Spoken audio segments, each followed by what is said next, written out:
ایک شخص کو حضور نے دیکھا، اس نے میلے کچالے کپڑے پہنے، تو حضور نے ٹھنڈی آہ بھری، فرمایا کاش یہ دھو کے کپڑے پہنتا۔ ایک شخص کو دیکھا بال بکھرے ہیں، کنگھی نہیں کی، تو حضور فرمانے لگے کاش یہ کنگھی کر لیتا۔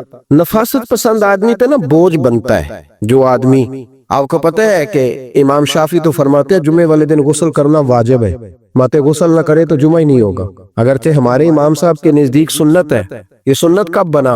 ایک دن نہ بہت سارے لوگ اپنے اپنے کام سے اٹھے مسجد میں آ گئے، مسجد نبوی میں۔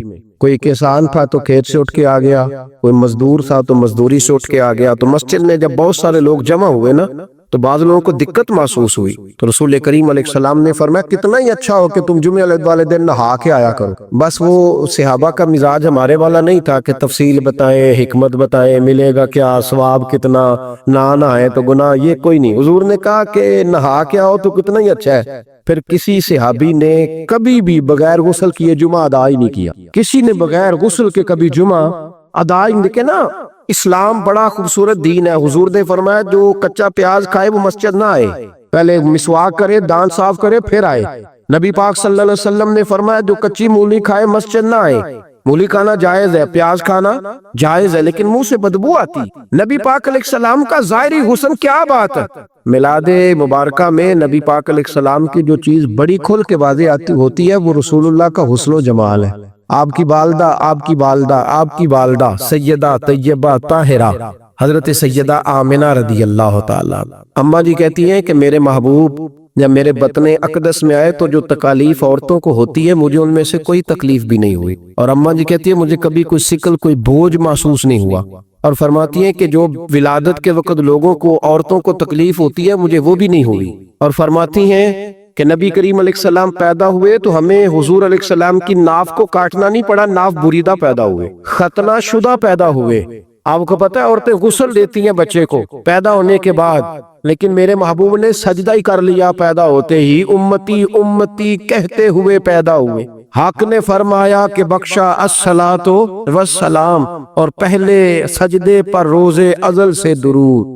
میرے امام فاضل بریلوی کا جو انداز تکلم ہے نا اس کی بھی حد ہی کوئی حد ہی نہیں، کہاں تک ان کی محبت جاتی، کہنے لگے پہلے سجدے پہ روز ازل سے درود، یادگاری یہ امت پہ لاکھوں سلام، یادگاری یہ امت پہ لاکھوں سلام۔ بتائیے بغیر وضو کے، بغیر غسل کے سجدہ ہو جاتا ہے؟ تو حضور نے سجدہ کر کے بتایا کہ اللہ نے مجھے پاک صاف پیدا کیا ہے۔ نبی پاک صلی اللہ علیہ وسلم کی والدہ نے جب یہ باتیں ارشاد فرمائیں تو لوگوں نے پوچھا ان سے کہ اماں جی پھر آپ ایک جملے میں بتائیں کہ ماجرا سارا کیا تھا، آخر ایک ولادت تو ہوئی نا، آپ کے وجود اطہر سے ایک بچہ تو نکلا، تو یہ کیا تھا؟ تو سیدہ آمنہ فرمانے لگی خرج منی نور، بس میرے وجود سے ایک نور نکلا ہے، بس میرے وجود سے ایک، اور روشنی آتی جاتی ہے تو کسی کو تکلیف نہیں دیتی، ایک نور نکلا۔